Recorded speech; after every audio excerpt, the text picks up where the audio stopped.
Olá, boa noite. Hoje é quarta-feira, dia 14 de agosto. Vamos aos destaques nesta edição do Jornal da Guará.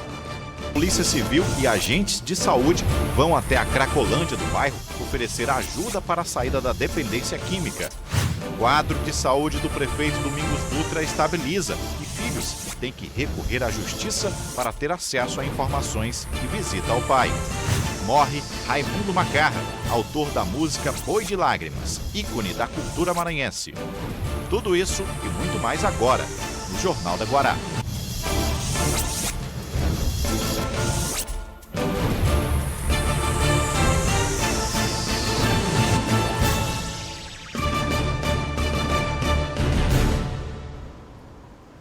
O destaque de hoje segue falando de um mal que atinge milhões de brasileiros: o cigarro. Segundo o Ministério da Saúde, os cigarros possuem cerca de 4.720 substâncias tóxicas, sendo uma delas a nicotina, grande causadora da dependência. Mesmo assim, milhares ainda vêm morrendo pelo uso descontrolado do cigarro, que causa problemas físicos e psicológicos. Mas existem aqueles que vencem esta guerra. Veja na reportagem de Jairo Martins e Juarez Lisboa. O Alex foi karateca dos 4 aos 16 anos, mas a carreira foi interrompida pelo cigarro por uma década inteira. Há 8 anos, ele deixou o vício e voltou a praticar atividades físicas por uma série de fatores, mas principalmente pela saúde. Primeira coisa, você tem que entender e ver que realmente aquilo faz mal. Esse é o primeiro passo. E aí você mesmo tem que decidir se é isso que você quer ou não. Eu larguei sozinho, não precisei tomar remédio, não precisei de ajuda de ninguém, né? Larguei sozinho, mas assim, a minha esposa me incentivou muito, né? Reclamava às vezes do fedor, aquela coisa ali ruim. E aí então eu fui e decidi parar. Chegou um dia eu decidi parar. E nessa corrida contra o tabagismo, o Brasil ocupa o 2º lugar no mundo no combate ao consumo desta droga. Nos últimos 13 anos, a redução aqui foi de 40%. Entre os anos de 2005 e 2016, mais de 1 milhão de pessoas iniciaram o tratamento gratuito em uma das mais de 4.000 unidades públicas em todo o país. A política de combate ao tabagismo segue 3 eixos de atuação: prevenção, consultórios de fumantes e ambientes livres de tabaco. São 3 eixos que são bem importantes, né, no que a gente coloca de prevenção. E aí, dentro da prevenção e da promoção da saúde, a gente tem o combate à iniciação ao fumo, né, que são articulações feitas através da Secretaria de Educação, Secretaria de Saúde, o Programa Saúde na Escola, onde a gente trabalha com uma faixa etária de 9 aos 18 anos, onde a gente trabalha no sentido de evitar com que crianças e adolescentes comecem a usar o fumo, né, o cigarro. Quem tiver interesse em buscar ajuda para combater o vício do cigarro, basta se direcionar ao consultório de fumante mais perto da sua casa.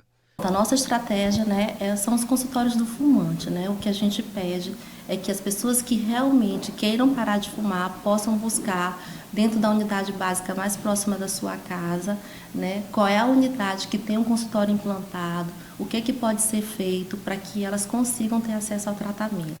Alex conseguiu parar de fumar sozinho, um caminho mais difícil e que requer maior determinação. Para mim conseguir realmente parar de vez, eu substituía por balinhas, né, de menta. E aí dava vontade, eu corria lá e botava a balinha na boca e ficava. Aí eu fui acostumando e graças a Deus me livrei. Tá livre? Tô livre, graças a Deus, livre, saudável agora. Uma outra luta bem difícil quanto o cigarro são as drogas, cada dia mais agressivas e mais destruidoras.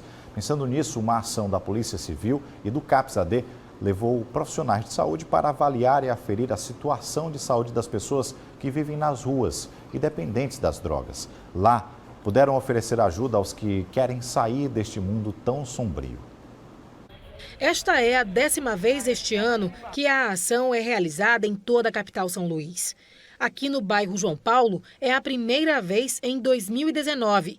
E além de tratamentos para dependentes químicos, também foram oferecidos gratuitamente à comunidade serviços como, por exemplo, aferição de pressão e testes de glicemia. A gente faz um monitoramento visitando essas áreas e observa-se que aqui, vamos dizer, em termos de seria o terceiro local de maior concentração.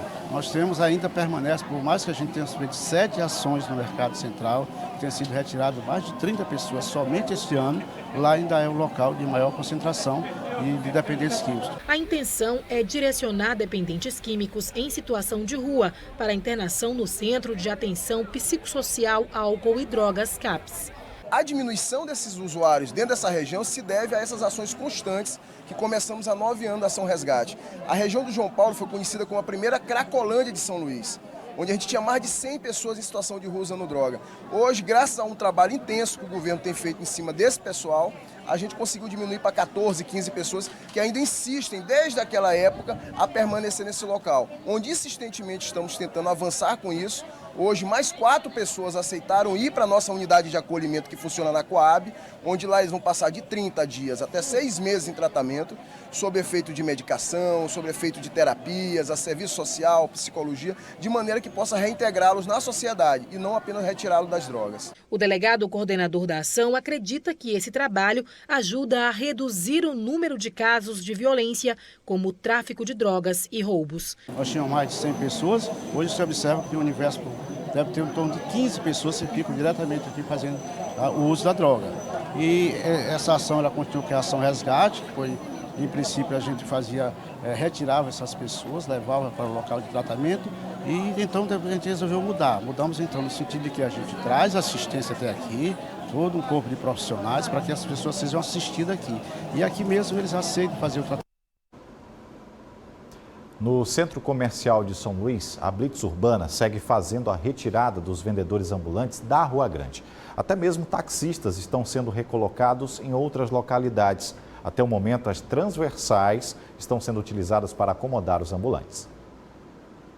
A cada quarteirão do maior centro de compras da cidade, fiscais da Blitz Urbana retiram vendedores e taxistas das áreas irregulares. As transversais estão sendo ocupadas provisoriamente pelos ambulantes. A operação começou na semana passada e faz parte do projeto de requalificação do Complexo Deodoro e Rua Grande, para deixar o lugar menos poluído visualmente e liberar as calçadas para os pedestres. Bom, e nós vamos continuar a falar sobre poluição sonora. Esta semana nós mostramos a situação nas praias durante o final de semana. Uma disputa desleal com o volume dos sons dos carros. Uma grande desordem. Hoje, a nossa equipe percorreu as ruas do centro, onde por lá foi aferido a gritaria e a música alta, que também acabam interferindo no comércio no centro da cidade. Pois é, boa noite, Hugo. Boa noite a todos que acompanham o Jornal da Guará. Hoje, a partir das 7 da noite, começa a programação oficial em celebração aos 165 anos de fundação da Associação Comercial do Maranhão. Hoje à noite, toda a classe empresarial está convidada a partir das 7 horas aqui no auditório da Associação Comercial para um painel que tem como tema desafios e oportunidades das entidades de representação empresarial, que vai abordar esse painel, vai abordar o papel das entidades de classe do Estado e também as necessidades de renovação. Bom, durante todo esse mês de agosto, a Associação Comercial tem uma programação especial em comemoração aos 165 anos de fundação. Terão também sessões solenes na Câmara Municipal de São Luís, também na Assembleia Legislativa, mas a solenidade magna pelos 165 anos está programada para o próximo dia 21, além de outras ações. Então, todos estão convidados, toda a classe empresarial está convidada a partir de hoje, às 7 horas, para comparecer aqui na Associação Comercial do Maranhão para participar do painel Desafios e Oportunidades das Entidades de Representação Empresarial. Ana Tereza, de volta ao Jornal da Guará. Bom, como você viu aí, a gente acabou trazendo a informação sobre a comemoração, o início das celebrações dos 165 anos da Associação Comercial do Maranhão. A gente vai ficar devendo a informação para o próximo bloco. Vamos ao intervalo. E ainda nesta edição nós vamos falar sobre saques do FGTS. Muitos não vão conseguir ter acesso a esse dinheiro. No próximo bloco a gente explica isso para você. Agora são 6 horas e 43 minutos.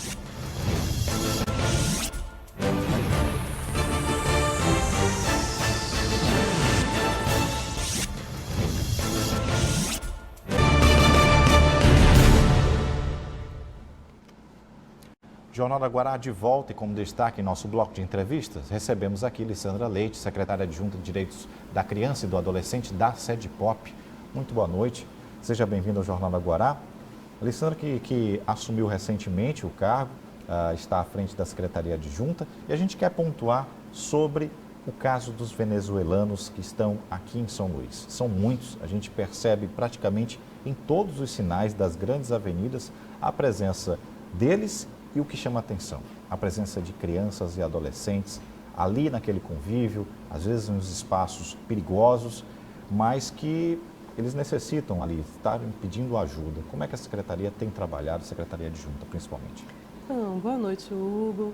Boa noite a todos os telespectadores da TV Guará. É um prazer estar aqui com vocês, né? E falar também dessas questões. São questões complexas, mas são importantes de serem discutidas com a sociedade. Hoje a gente está vivendo essa crise migratória, que realmente é uma crise mundial, né? O Brasil ele acabou realmente entrando na rota das migrações e alguns estados já estavam vivenciando essa realidade muito mais fortemente, o Amazonas, agora Belém, e agora nós começamos a receber um fluxo que é crescente de famílias venezuelanas chegando na cidade. Essas famílias, em grande parte, elas são também famílias indígenas. Então, a gente tem, além da questão do migrante em si, que precisa ser acolhido, precisa ser incorporado nas políticas públicas de saúde, de educação, precisa receber todo esse aparato que são compromissos internacionais, né, assumidos pelo Estado brasileiro e que, consequentemente, o governo do Maranhão também assume, mas a gente tem essa característica específica de que muitos desses grupos são grupos indígenas. E por serem grupos indígenas, eles acabam trazendo hábitos e culturas que conflitam em grande parte com a nossa forma de viver e até com a nossa legislação. Uma das questões bastante significativa em relação a isso é a presença das crianças nos sinais. Então, o Brasil, nas últimas décadas, tem feito um trabalho muito forte para erradicar a criança no sinal, a questão do trabalho infantil, né? Mas agora a gente está vivenciando novamente essas famílias pedindo com as crianças. O que nós fizemos desde o início, tanto o governo do Estado, através da Secretaria de Direitos Humanos, através da Secretaria de Saúde, de Educação, foi começar a fazer o acolhimento inicial e agora, junto também com a Prefeitura de São Luís, com a Secretaria Municipal de Assistência, mas agora nós ampliamos esse leque, outras organizações se juntaram a isso, então nós temos a Defensoria Pública do Estado, Defensoria Pública da União, Conselhos Tutelares, ONGs, né, muitas organizações. De que forma estão sendo oferecido esse tipo de ajuda, além do abrigo que está sendo ofertado a essas famílias?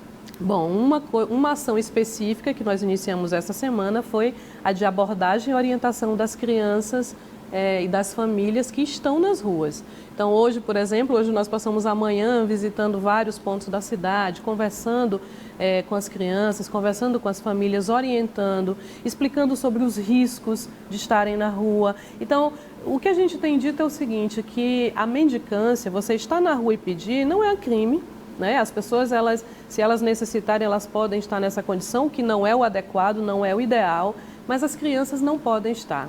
Elas correm uma série de riscos de violências, de estar ali expostos a assédio sexual, claro. Está a questão da saúde, estar no sol. Então, nós temos feito essa abordagem com uma intenção educativa. Já há uma compreensão por parte dos pais e responsáveis por essas crianças? Sim, há um grande desnível nessa compreensão, porque a barreira linguística ela é forte. Muitos desses venezuelanos que estão aqui, por serem indígenas, nem falam espanhol. Então, eles falam suas línguas próprias, a maior parte deles são indígenas de uma etnia chamada Uaraus, então eles falam dialetos próprios, nós temos que usar os caciques, os líderes para poder chegar até eles, alguns entendem, outros não, então a gente tem buscado criar materiais, né, coisas que possam facilitar a compreensão e fazer essa conversa mais direta. O maranhense tem por si aquela famosa característica de ajudar e acolher bem, isso a gente percebe. Como é que as pessoas de bem, as pessoas que querem ajudar, podem orientar nessas situações? Fazer um encaminhamento direto para a secretaria ou existe um endereço, um contato? Porque às vezes a gente vê a situação, quer ajudar e não sabe qual o caminho de fazer, melhor caminho de ajudar. Às vezes a gente pensa que está ajudando e às vezes atrapalha, complica a situação deles, até como você disse, não tem uma facilidade na língua, né? Eles utilizam uma linguagem específica. Como é que pode o maranhense ajudar nesse caso? Essa é uma ótima pergunta, Hugo, porque a gente recebe uma demanda muito grande de pessoas querendo colaborar. Eles têm uma cultura, inclusive alimentar, que é muito específica. A gente tem recebido, por exemplo, se você fizer uma doação de leite, é algo que eles não usam. Eles não tomam leite e quando as crianças tomam, causa diarreia, dor de barriga, porque não é da sua cultura alimentar. Então, o que a gente tem dito?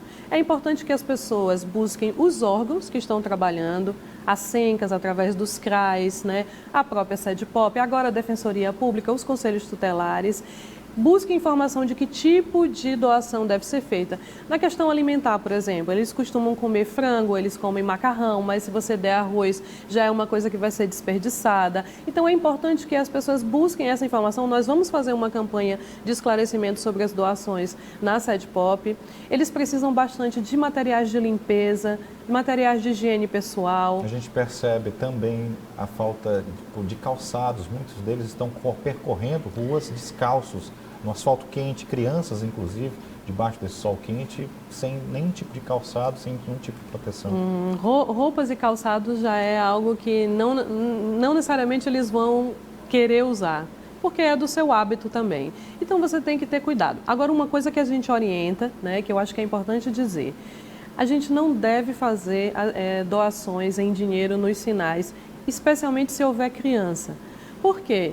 Então, é claro que todo mundo tem um livre-arbítrio de decidir, né, quando vai ajudar, quando deve ajudar, mas quando a gente doa para quem está pedindo no sinal, acompanhado de crianças, de uma certa forma a gente incentiva a permanência das crianças ali.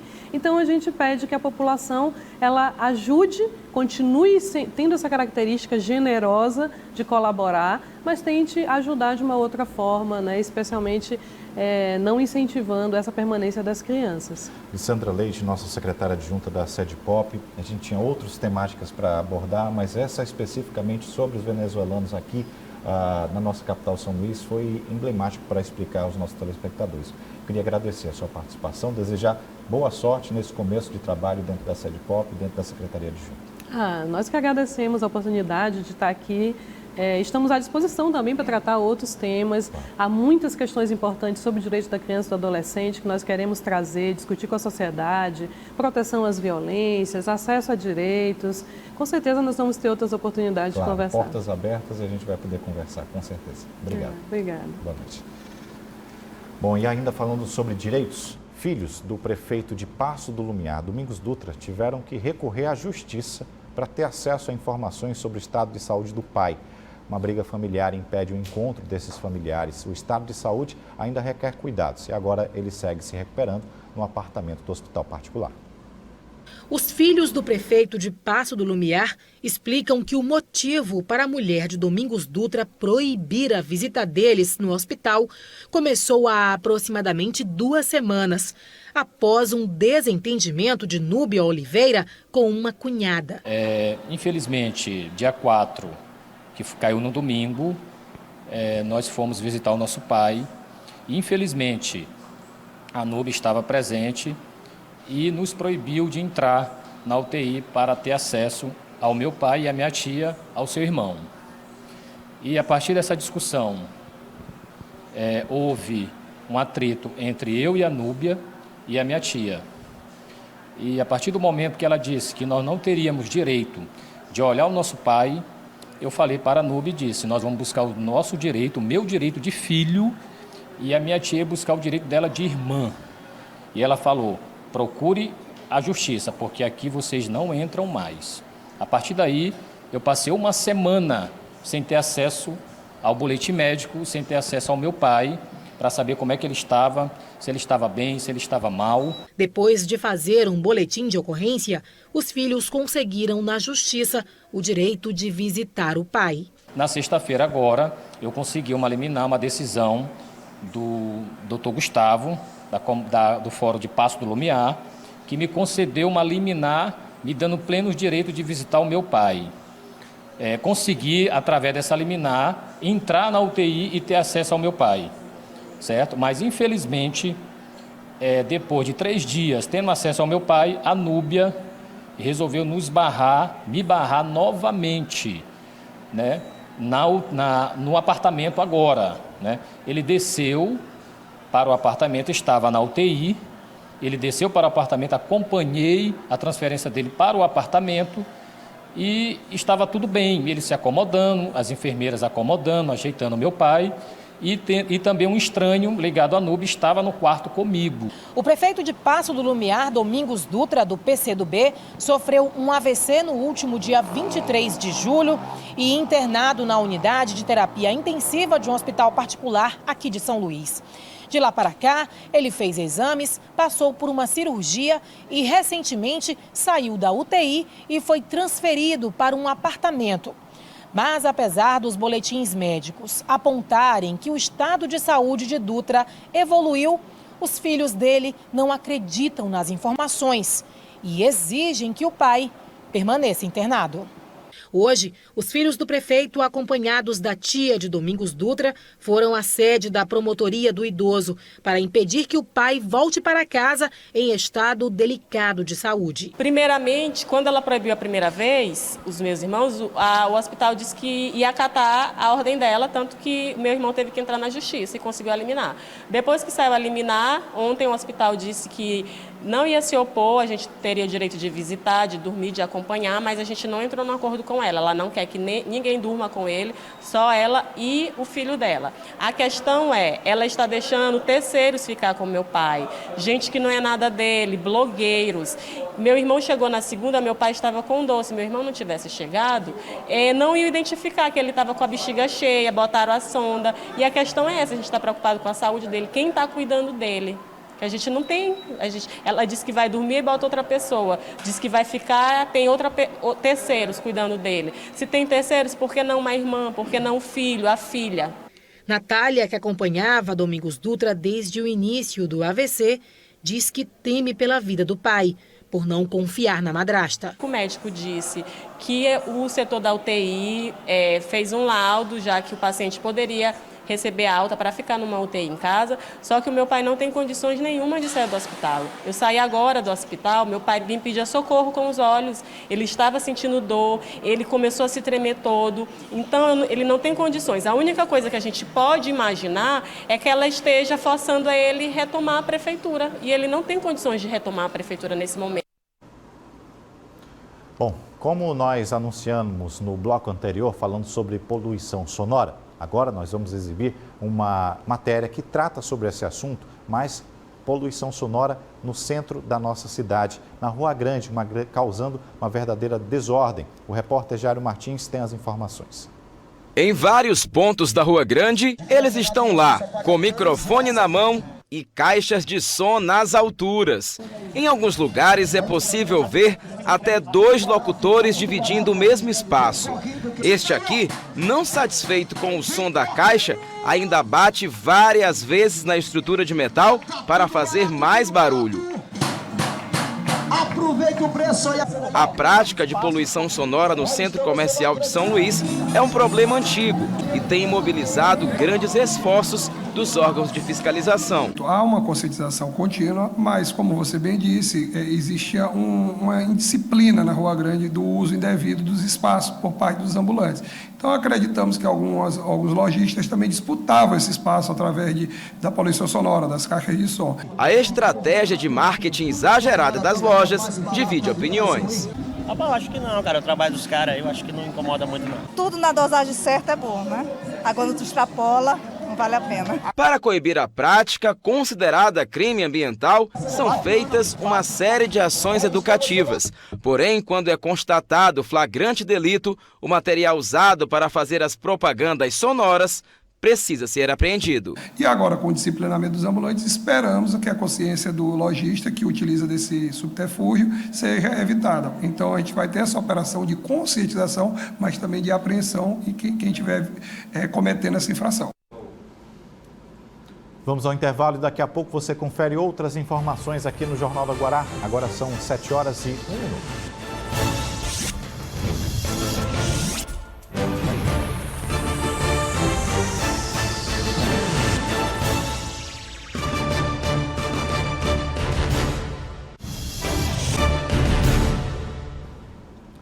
Voltamos falando sobre o caso da pequena Laura Burnet Marão, de apenas 8 anos, vítima de um acidente de trânsito. Esse fato chegou ao Tribunal de Justiça. Teve início hoje a audiência do acusado e motorista do veículo que colidiu com o carro dos pais da pequena Laura. Do lado de fora, os pais da menina Laura recebiam os abraços de conforto dos amigos e pediam justiça. Infelizmente, é isso, né? A vida de uma criança pelo valor de uma fiança, né? Então, eu espero que muita coisa seja mudada na justiça, né? Porque eu, assim, fico com um sentimento de revolta, né? A pessoa era para estar presa, né? Pelo menos até ser julgada, né? E está solta. E quem ficou presa, na verdade, foi Laurinha e os pais, né? A família em si.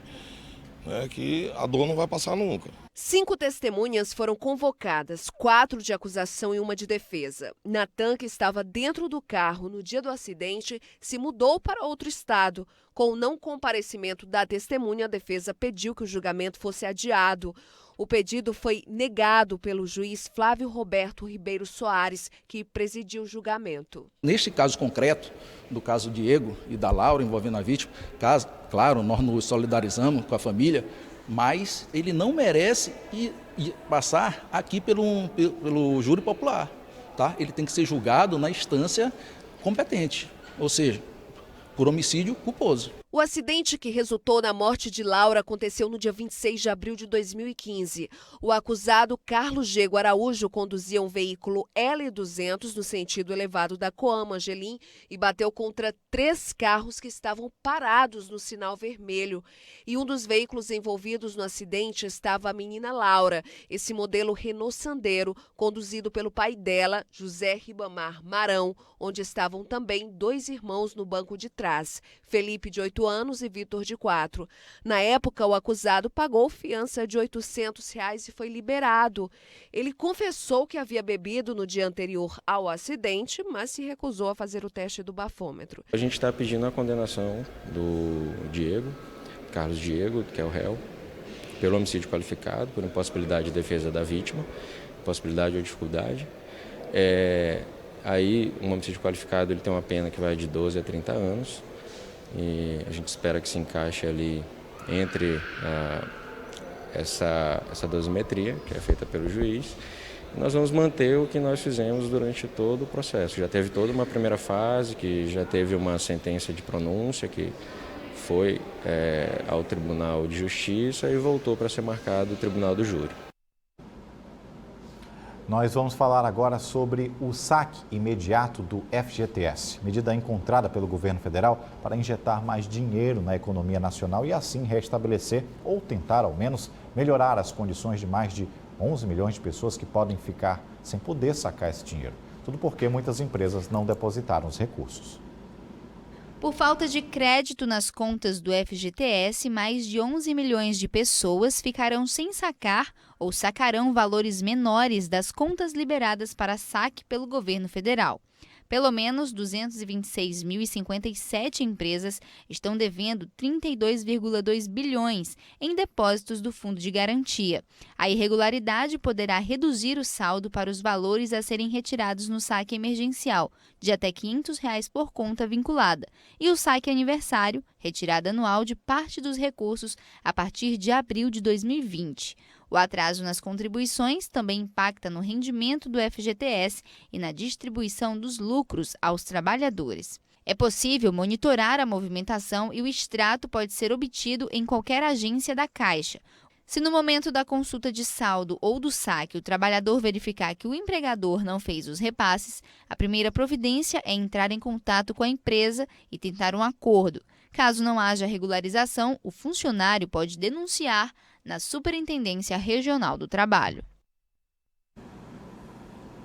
E a reforma tributária vai entrar em debate aqui no Estado. Uma comissão da reforma em Brasília está avaliando o requerimento do deputado federal Eduardo Braide para que o debate aconteça em São Luís e também em Imperatriz. As datas das audiências serão definidas nas próximas reuniões da Comissão Especial, que analisa a PEC 045/2019. Vamos agora ao nosso giro de notícias desta quarta-feira.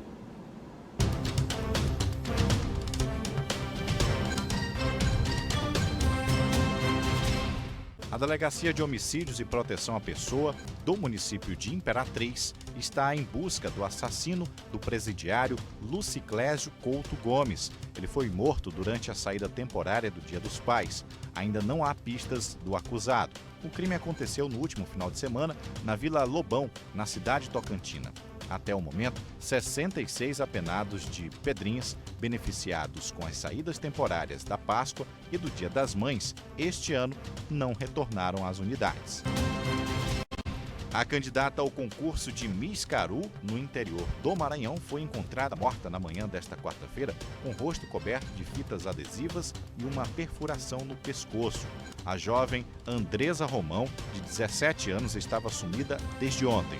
O crime aconteceu no bairro Serrinha, na cidade de São João do Caru. Uma das linhas de investigação da polícia é que se trata de um crime passional. Na curva do 90, na Avenida Jerônimo de Albuquerque, o motorista de uma caminhonete perdeu o controle do veículo e invadiu a calçada deste supermercado. O veículo ficou pendurado. Pessoas que passavam pelo local ajudaram a fazer a retirada. O motorista não se feriu. No próximo bloco, vamos tratar sobre uma exposição às redes que estão expostas no Centro de Cultura da Vale. A gente volta já, agora são 7h10.